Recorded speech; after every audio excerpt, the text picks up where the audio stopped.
예, 만나 뵙게 되어서 반갑습니다. 소개받은 김근조입니다.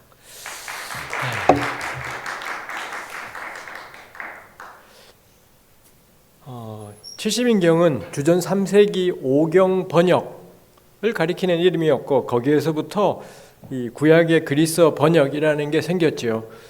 이렇게 대략 주전 3세기부터 번역되었다라고 여겨지는데, 한 종교의 경전을 혹은 종교가 아니더라도 당시에 어떤 중요하다라고 여겨지는 문헌이 다른 나라 말로 옮겨지는 것은 역사상 인류에게 초유의 사태이기 때문에 해서 주전 3세기 중반에 이루어진 오경의 그리스어 번역은 인류 역사 자체를 따지고 보아도 굉장히 놀라운, 이전에 없던 일이 생겼다라는 점에서 아주 특별한 일이겠습니다.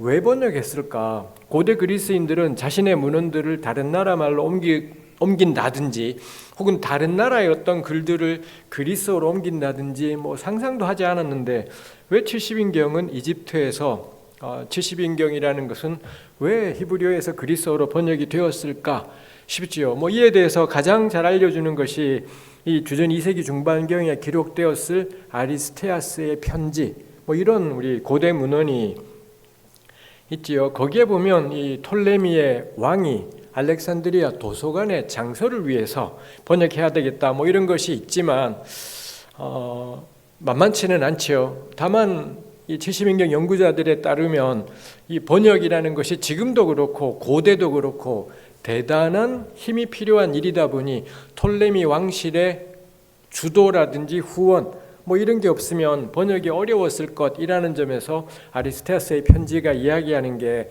나름의 타당성은 있겠다 싶습니다. 그렇지만 동시에 그 편지, 아리스테아스 편지에 나오는 내용처럼 이 번역을 전부 다 한 다음에 왕이 그 그리스어로 번역된 오경을 듣더니 율법 수여자 모세를 가리키는 거죠. 이 모세의 천재성에 깊이 경탄하였다.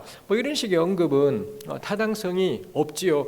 우리 교우들조차도 심지어 오경을 다 듣고 나면 우와 대단하다라고 하기보다는 가령 그 안에 법전들이 몇 군데나 있고 레위기, 민수기 겁나 심나는 책들이 있고 이런데 이걸 외국인이 듣고서 경탄하고 쉬운 일은 아닐 거다 싶습니다. 이 아리스테아스의 편지가 이 톨레미 왕에 대해서 묘사하는 방식은 딱 우리 구약 성경에 에스라서 같은데, 에스라 느헤미야에서 이방의 왕을 표현하는 방식, 다니엘서에서 느부갓네살이나 다리오를 표현하는 방식하고 굉장히 흡사하다라는 것을 볼 수가 있죠. 그래서 대체로들 아리스테아스의 편지는 정말 유대교 관점에서 유대인에 의해 쓰여진 글일 거다 싶습니다. 그 다음에 이 편지의 마지막 부분에 가면 번역을 다 끝마친 다음에 이 유대인, 그 지역의 유대인 공동체의 지도자들, 제사장, 백성들을 전부 불러 모아서 낭독을 했고, 그러자 이 모든 유대인들이 찬사를 표하면서 이 번역이 정확하게 이루어졌고 하나님께 대한 경외 원칙에 합당하게 이루어졌다. 그러니 추후에 절대 삭제해서도 안 되고 개정해서도 안 된다. 이런 결정을 내렸다라는 게 편지 말미에 나와 있지요. 이런 것들이 보여주는 건 제가 생각하기에는 요거는 이 오경 번역이라는 것의 실질적인 동기는 뭐였을까? 이 이집트에 살고 있는 유대인 공동체의 필요 때문이었겠다. 이런 것도 우리가 생각해 볼 수가 있겠습니다. 이와 연관해서 우리 가톨릭 성경에 있는 집회서라는 책이 있죠. 집회서 서문에 보면 이 집회서를 쓴 벤시라의 손자가 자기 할아버지가 쓴 글, 이 집회서이죠. 그것을 그리스어로 번역하는 까닭을 두고 이 집회서 서문에 보면은 배우기를 즐기고 율법에 맞는 생활 습관을 익히고자 하는 이들을 위하여 이런 표현들이 있습니다. 자기 할아버지가 히브리어로 쓴 글을 왜 그리스어로 이 손자가 번역하려고 하느냐? 배우기를 즐기고 율법에 맞는 생활 습관을 익히고자 하는 이들을 위하여, 번역을 하는 동기에 대해서 표현하기를 다른 사람들에 대한 어떤 고려가 있는 거고요. 그 다음에 또 하나가 율법에 맞는 생활 습관을 익히게 하기 위해서, 이런 것들이 저는 이것도 역시 조금 확장해서 70인경 같은 이 구약의 그리스어 번역을 만들어내는 동기부여일 수 있겠다 싶어요. 결국 자신들이 지닌 경전에 따라가는 삶의 고취와 확산, 뭐 이런 것이겠다 싶은 거죠. 그래서 결국 구약의 그리스어 번역은 가령 이 구약이라는 경전을, 히브리어로 쓰여진 경전을 거룩한 채로 내버려 두지 않고 이 구약을 기록하는 데 쓰였다라고 하는 히브리어를 특별한 언어인 채로 그렇게 두지 않고 당대를 살아가던 사람들이 이해할 수 있는 코인의 그리스어로 옮겨서, 그래서는 일상을 살아가던, 히브리어는 전혀 모른 채 코인의 그리스어를 쓰며 살아가던 유대인들의 일상의 삶과 닿게 만든 것이 70인경이다라고 할 수 있겠습니다. 나중에 우리 랍비 문헌들에 보면 이 오경이 그리스어로 번역되던 날을 가리켜 금송아지가 만들어졌던 날과 같다, 뭐 이런 식의 평가들이, 즉 팔레스타인 유대인들에 의해서는 뭐 그런 평가들이 있더라라는 겁니다. 이거랑 비교해서 보아도 70인경 번역은 그 자체로 굉장히 신학적인 표현이지만 그 자체가 성육신이구나 싶은 생각을 하게 돼요. 거룩한 하나님의 말씀, 히브리어로 기록된 말씀을 일상의 코인의 그릭으로 옮겼다라는 게 이게 성육신이겠다 싶고, 왜 이런 일들이 팔레스타인이 아니라 이집트에서 생겨났는가도 납득할 만한 거죠. 왜냐하면은 낯선 곳에 그들이 살다 보니, 유대인들끼리 살아가는 그런 팔레스타인 땅이 아니라 이집트라는 완전히 낯선 땅에서 완전히 소수의 비주류로 살아가다 보니, 그러다 보니 이 사람들이 경전을 번역할 필요가 있겠더라라는 것입니다. 뭐 저의 성경을 연구하면서 저의 늘 관심이지만 언제나 교회를 변화시키는 건 익숙한 게 아니라 낯선 환경, 비주류, 이 두 가지가 저는 겹쳐질 때 우리네 신앙 공동체 안에 획기적인 변화가 생긴다 싶습니다. 70인경도 마찬가지이겠다 싶습니다. 70인경이 지니는 중요성들이 여러 가지가 있겠습니다. 그 중에 첫 번째가 히브리어 본문에 대한 가장 오래된 증언이지요. 주전 3세기에 오경이 번역되었다니, 그럼 그때 오경을 번역하던 번역자들이 깔아놓고 보던 히브리어 성경, 요걸 그리스어로 옮겼다라는 점에서 나머지 구약들도 대체로 주전 1세기, 늦어도 주전 1세기에는 다 번역이 되었다고 친다면, 가령 쿰란 문헌이 주전 2세기, 주전 1세기 사본이라는 건데 그 이전에 어떤 히브리어 본문들이 있었고 이게 번역이 되었다라는 점에서 70인경의 가치가 있다라고 할 수 있겠습니다.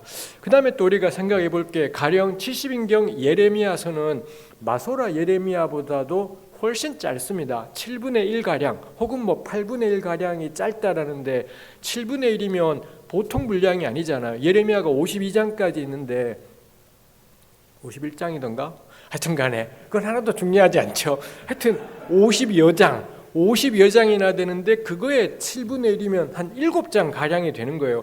70인경 예레미야는 마소라 예레미야보다 7장이 없다. 겁나 빨리 읽겠네 싶은 생각이 딱 들지만 하여튼 이게 적은 차이가 아니지 않습니까? 이거 생각하면, 근데 이게 아마도 70인경 예레미야가 언제 번역되었을까요?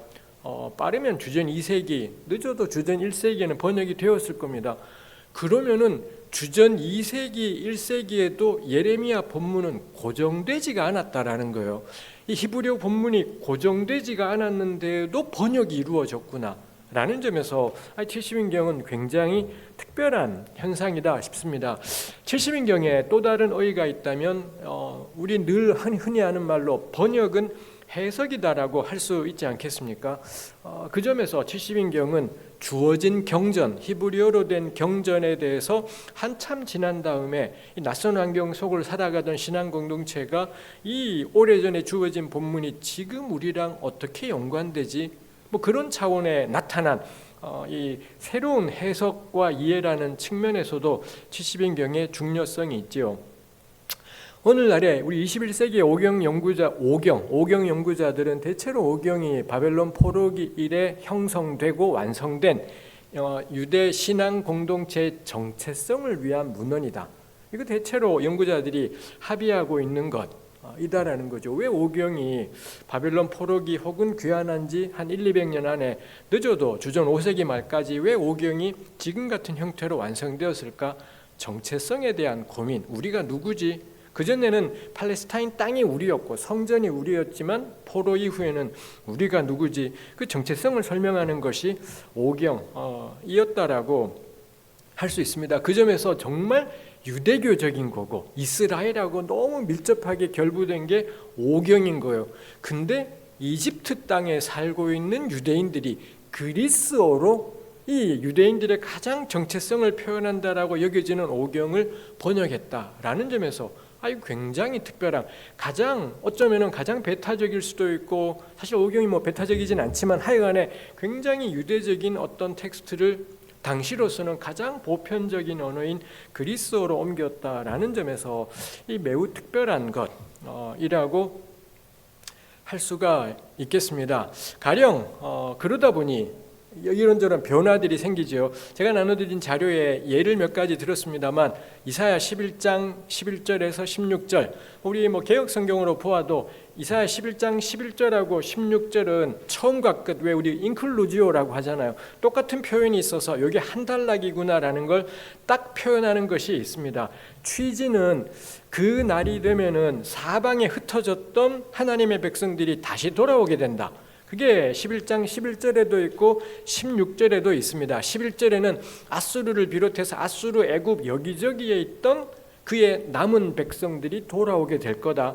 그 다음에 16절에는 아수르에 있던 남은 자들이 돌아오게 될 거다. 11절에는 아수르와 애굽과 여러 나라를 언급했다가 16절은 대표적으로 아수르만 언급을 해서 이렇게 상응이 되어 있습니다. 해서 11절 16절에는 히브리말 표현으로는 이 쉐아르, 암모, 아쉐르, 이샤에르, 메하슈르, 들으시면서 느낌이 있을지 모르겠습니다만 비슷한 철자들이 일부러 이렇게 한 거죠. 비슷한 철자들이 들어간 단어들을 골라서 쉐아르, 암모, 아쉐르, 이샤에르, 메하슈르, 이게 아수르로부터 남겨진 그의 백성의 남은 자들, 이런 뜻입니다. 이 발음의 유사성도 그렇고 이건 누가 읽어도 놓치기 어려운 것입니다. 근데 놀랍게도 70인경 이사야서는 11장 11절은 마소라 본문을 거의 반영했습니다만 11장 16절은 아수르에 있는 내 백성의 남은, 그의 백성의 남은 자들, 이거를 놀랍게도 아수르는 빼버리고요, 애굽에 있는 내 백성의 남은 자들, 이렇게 된 겁니다. 그러면은 70인경 번역자가 보던 이사야서 11장 16절에는 아수르가 아니라 미츠라임, 애굽이 있었던 건가 싶은데 그렇게 보기에는 다른 사본의 증거가 하나도 없고, 그 다음에 여기서 다룰 수 없지만 70인경 이사야의 번역 특징을 생각할 때 이건 전적으로 번역자에게서 나온 거다 싶은 거죠. 즉 이 번역자는, 이사야 번역자는 11장 16절에 아수르로부터 남겨진 그의 백성의 남은 자들이 돌아올 거다를 번역하면서 말입니다.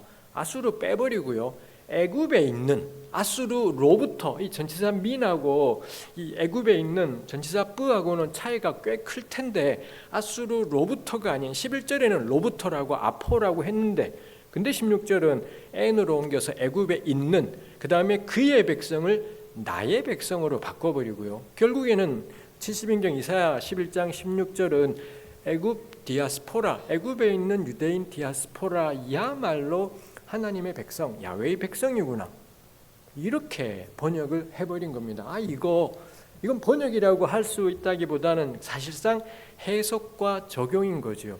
이 사람들은 이 주어진 히브리어 텍스트를 보면서 이 구절이, 이 본문이 사실은 의미하는 게 뭐냐?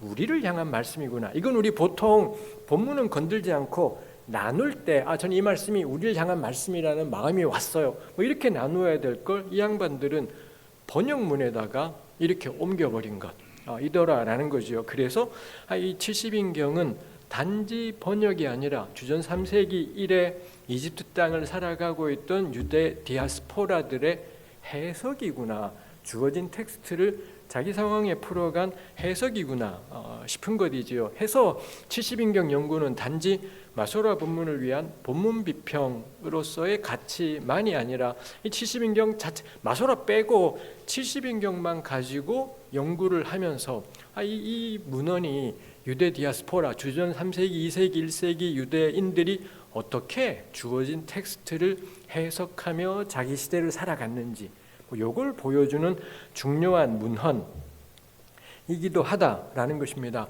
아까 제가 오경의 특징에 대해서 오경은 포로기 이래 등장한 정체성 문헌이다라고 했습니다. 그래서 오경 연구자들이 21세기 연구자들이 다들 이야기하는 게 그러다 보니 오경이 유대 공동체의 정체성 문헌이다 보니 가장 중요한 특징이 뭐냐? 다채로움입니다.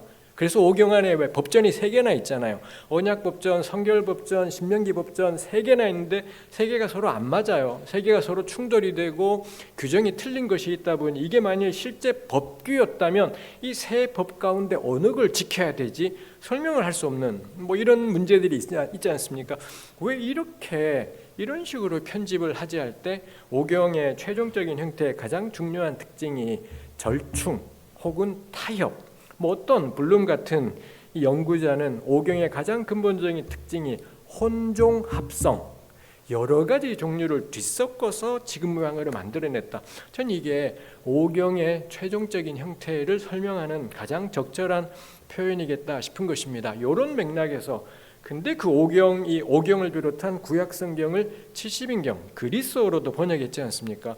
해서 오경만으로도 혼종 합성인데 오경만으로도 정말 그 안에 다채로운 유대 신앙 공동체의 나름의 신학들이 다 들어가 있는 겁니다. 이런데 그게 또 그리스어로 번역되면서 70인경 오경에 또 어떤 특징들이 생기는 거죠. 전 이런 그림들이 이 야외 신앙을 가지고 살아가는 것이 한 가지 모습이 아니구나, 정말 신앙 공동체가 다채롭구나라는 걸 보여주는 사례가 되겠다 싶은 거죠. 70인경 연구의 마지막 어이가 있다면 신약 성경과의 관련성이라고 할 수 있겠습니다. 가령 70인경이 이사야 7장 14절에 이 젊은 여성을 뜻하는 알마라는 단어를 70인경이 처녀를 주로 뜻하는 파르테노스로 안 옮겼더라면, 그렇게 옮기지 않았더라면 과연 그 이후 1세기, 2세기, 3세기 교회의 기독론에는 어떤 변화가 생겼을까? 아마도 어쩌면 우리네 교회에는 동정녀 탄생에, 사실 마태복음 빼고 나면은 동정녀 탄생은 아무 근거가 없기 때문에 70인경 번역자가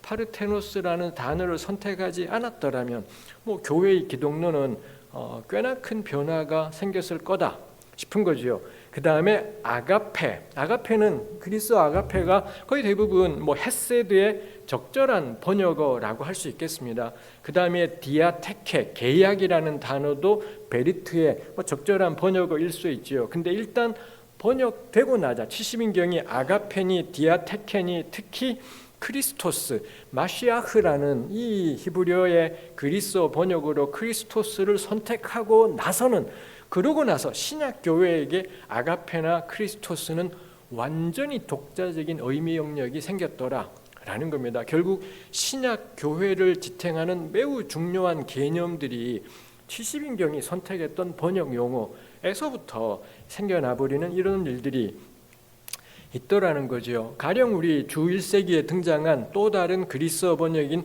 아퀼라역 뭐 이런 데서는 알마를 파르테노스로 안 옮기고 정말 젊은 여자에 해당되는 네아니스 뭐 이런 단어로 옮기고, 그 다음에 기름 이 마시아흐 메시아 역시 이 크리스토스로 옮기지 않고 다른 그리스어 단어로 옮겼고, 아퀼라역 같은 경우도 명백히 아마 이거 1세기 교회가 하도 70인경 가지고 난리법석을 떠니 그에 대한 반작용으로 다른 단어들을 선택하기도 했을 겁니다. 이런 아퀼라역 자체가 70인경이 기독교회의 성경이었구나라는 걸 보여준다 싶습니다.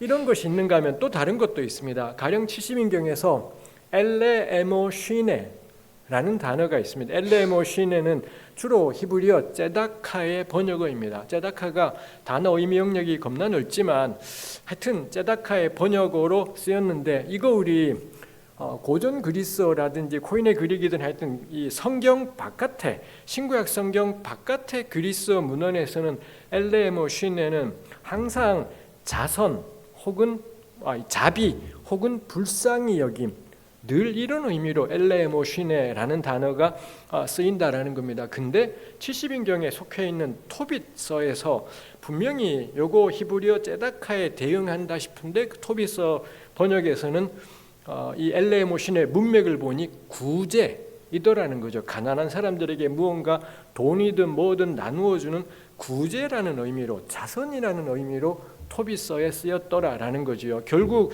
그리스어 문헌들에서 엘레모 시네가 구제라는 뜻으로 쓰이는 건 토빗하고 신약 성경 밖에는 없어요.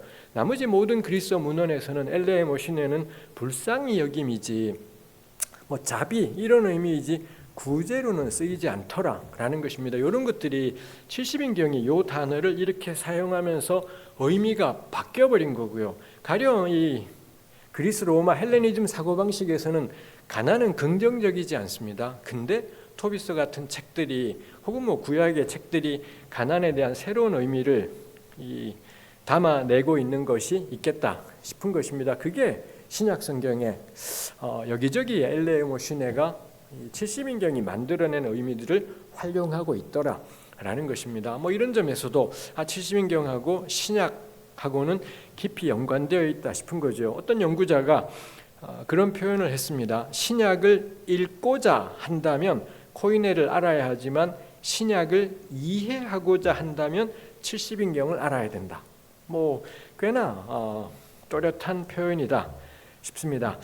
여기까지 나눈 것이 제가 70인경의 의미에 대해서였고요. 이제 마지막에 후다닥 나누고 싶은 것은 왜 이걸 우리말로 옮겨야 되지 싶죠. 이미 나누었지만 번역 자체가 성육신인데 이게 우리말 번역으로는 아직까지 나오지 않았죠. 영어, 불어, 독어 꽤 많은 언어들로 70인경이 번역이 되었는데 한글로는 번역되지 않았습니다. 왜 한글로 70인경이 번역되지 않았을까 할 때 가장 큰 이유가 있다면 전 재정적인 문제일 거다 싶어요. 70인경은 사실 신약 성경은 한 줌의 책이고요. 구약은 5줌의 책이고요. 70인경은 6줌의 책. 이렇게 되는 것이 있습니다. 구약보다 더 방대하다 보니 이 책을 전체를 일관성 있게 우리말로 번역한다라는 건 꽤 많은 시간과 노력을 필요로 하는 일이지요. 그렇다면 이 긴 작업을 할 수 있는 재정적인 뒷받침이라는 것이 없으면 시작되기가 어렵지요. 뭐 그 점에서 심지 이 아리스테아스의 편지에 나오는 것처럼 톨레미 왕가의 후원이 있어서 그리스어 번역이 이루어졌다. 이게 정말 그렇겠구나. 고대에도 그렇고 지금도 그렇고 이게 없다면 안 되죠. 오경이 최종적으로 완성되는데 결정적인 게 뭐였겠습니까? 동기부여는 바벨론 포로 사건입니다. 결정적인 건요 에스라입니다. 에스라가 이런 일들을 할 수 있는 까닭도 페르시아 왕가로부터의 후원, 압도적인 지지 이게 있었기 때문에 에스라가 돌아와서 하늘의 하나님의 율법 뭐 이런 작업들이 가능해진 것이 있겠다 싶습니다. 그 점에서 한국에서 70인경이 우리말로 번역되는데 뭐 사실 현실적으로 가장 큰 문제이겠다 싶고요. 첫 번째가 재정적인 문제고 두 번째는 사상적인 신학적인 문제이기도 하지요. 굳이 그게 필요하냐? 라는 것들이 우리에게 있습니다. 전 세계가 다 마소로 본문에 기반한 구약 번역을 다 전 세계가 자기네 나라 말로 보고 있고 우리는 한글로 개역, 새번역 이렇게 읽고 있는데 굳이 제2성전기 유대인 디아스포라들이 보던 그리스어 구약을 굳이 지금 우리가 한글로 읽어야 될 필요가 있을까라는 거고요. 또 거기에는 한국 개신교 교회 안에 존재하는 개역 성경을 심지어 영감된 하나님의 말씀으로까지 격상시키는 오래 쌓여있는 우리 한국 개신교 교회의 경향도 한 몫을 한다 싶은 것이 있습니다. 그러다 보니 70인경은 뭐 별 수 없이 전문 연구자들의 영역에 머물러 있죠. 전문 연구자들의 영역이라고 하지만 사실 우리나라에서 이 서양에 나가서 구약을 전공하고 온 사람 가운데 70인경을 전공한 사람의 수가 손꼽을 정도라는 것 자체도 이게 참 쉬운 일은 아니겠다 싶은 것이 있습니다. 그 점에서 저는 오늘날에 70인경이 꼭 번역될 필요가 있겠다 싶어요. 가장 중요한 건 전문 연구자의 영역이 아니라 일반 교우들의 영역에 전 70인경이 다가가면 좋겠다 싶습니다. 상상을 해보는 거죠. 가령 70인경이 쉬운 우리말로 번역이 되어 있다면 조금만 열의를 가진 그리스도인이라면 신약 성경 보다가 구약 인용이 나와요. 그러면은 개역 성경 구약을 펴보잖아요. 안 맞아요. 왜냐하면은 이 신약 성경이 거의 대체로 70인경에서 인용하다 보니 안 맞다는 걸 알게 될 거고 그때 한글로 번역된 70인경이 있는 겁니다. 딱 비교해 보고서는 이거 70인경에서 가져왔네. 그럼 우리 교우들에게 무슨 생각이 들겠습니까? 개혁이 다가 아니구나. 개혁의 기반이 되는 마소라 본문이 다이지 않구나. 아마도 주 1세기, 2세기 교회의 성경책은 70인경이었겠구나. 이런 생각들만 하게 돼도 저절로 되는 게 문자주의적인 성경 읽기는 타당하지 않겠구나. 이런 생각들이 이루어질 수 있죠. 그리고 신약 저자들이 대체로 70인경을 인용하지만 어떨 때는 히브리어 성경에서 가져와요. 이거 우리 조금만 궁리하면 이 사람들이 입맛대로 골랐네. 자기가 주장하고 싶은 것이 딱 맞을 때는 70인경을 기본으로 쓰고요. 근데 70인경의 그리스어보다 히브리어 단어가 내가 말하고 싶은 것하고 더 맞아요. 그럼 거기서 인용해요. 이런 일들이 히브리서 같은 책에서 막 이루어지고 있더라라는 거죠. 그럼 오늘날 우리 교우들이 뭐야? 이 저자들이 영감되었다 해놓고는 개뿔 선택했네 입맛대로. 이런 생각들을 해볼 수가 있게 되지요. 영감이 안 됐다는 것이 아니라 우리가 성경이 영감되었다라고 하지만 인간 저자들이 어떤 일들을 했는가가 좀 더 되는 것들이 있게 되지요. 그러면 성경을 읽을 때 고민이 될 겁니다. 그 점에서 저는 아마도 우리네 교회는 교우들의 생각이 깊어지고 고민이 깊어지는 것 자체를 달가워하지 않죠. 교회라기보다 목사님들이 그럴 가능성이 있겠다 싶기도 하죠. 이 교인들의 생각이 많아지면 걸음이 느려져요. 목표를 정해두고 미친 듯이 달려가도 시원찮을 판에 자꾸 고민하느라 걸음이 늦어지면은 심란한 거죠. 이런 것들이 70인경 번역 같은 일이 쉽지 않게 만드는 점이겠다 싶어요. 우리 다 알지 않습니까? 전 세계와 비슷하게 한국 개신교 교회는 현저하게 쇠퇴하고 약화되고 있습니다. 그럼 우리한테 필요한 건 뭐냐? 옛날에 80년대 90년대 양적 성장 되찾기 헛짓이다라고 저는 그런 노력은 전혀 무의미한 노력일 거다 생각해요. 지금 우리한테 필요한 건 오늘 같은 교회의 쇠퇴기에 예수 그리스도를 구주로 고백한다는 것의 의미가 뭐냐? 이거야말로 저는 우리의 모든 고민이 집중될 것이겠다 싶어요. 그래서 지금은 속도감 있게 달려가는 한 가지 목표를 향해 열심히 달려가는 것이 아니라 목표가 못 가더라도 목표 같은 거 없이 끝도 없이 고민하고 궁리하고 괴로워하며 끙끙대기. 전 그게 필요하겠다 싶은 거죠. 아까 나눈 것처럼 70인경은 주전 3세기에 이집트 땅에서 살아가던 유대 신앙 공동체가 그 낯선 환경에서 어떻게 하나님을 예배하며 살지 요 고민에서 생겨난 것이 오경부터 시작된 그리스어 번역이더라라는 것입니다. 그리고 그 70인경은 이 오경에서부터 시작되어서 이 번역에 이르기까지 참 다채로운 신앙 공동체의 모습을 보여주는 것이겠다 싶어요. 저는 요즘 계속 구약을 공부하면서 다채로움이야말로 구약의 핵심적인 특징이다라는 생각이 듭니다. 70인경도 그 다채로움에 대한 기여이겠다 싶어요. 획일화에 대한 반대, 모든 다채로움, 다채롭다고 해서 양아치를 다채로움으로 인정해 줄 수는 없어요. 또라이 같은 대통령 이런 사람들을 한쪽에 인정해주고 다채로움, 이건 다채로움이 아니라 미친 것들일 겁니다. 그러면 어디까지가 우리가